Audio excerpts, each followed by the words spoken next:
অনেকদিন পর দেখা হচ্ছে, তার বেশি ভালো লাগছিল। তারপর দিদি মৌপ্রিয়াকে মিচিমিচি ফোন করে বলছিল, মেঘা কলা খাবি, শ্মশান, হ্যান ত্যান। আর ও কলা শসা এসব খেতে কিন্তু খুব ভালোবাসে। দেখো দিদি যেগুলো বলছিল ওগুলো শুনে কিন্তু বেশ লেজ নাড়াচ্ছিল। বেশ খানিক্ষণ পর মৌপ্রিয়া কিন্তু ফাইনালি চলে এসেছে ওর বাড়িতে। অবশেষে কিন্তু এসে ওর দেখা পেয়েছে। আর দেখো এসে নিয়েই শুরু হয়ে গেছে ওর নাটক। ও সত্যি একটা বড় অভিনেতা।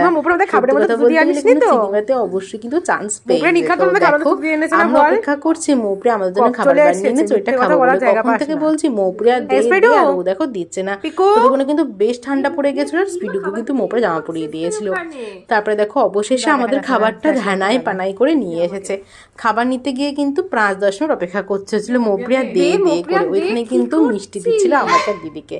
ফাইনালি দেখো আমাদের খাবারটা নিয়ে এসেছে, কিন্তু আমাদের দেখতে দিচ্ছিল না কি এনেছে। দেখো কেমন নাটক করছে।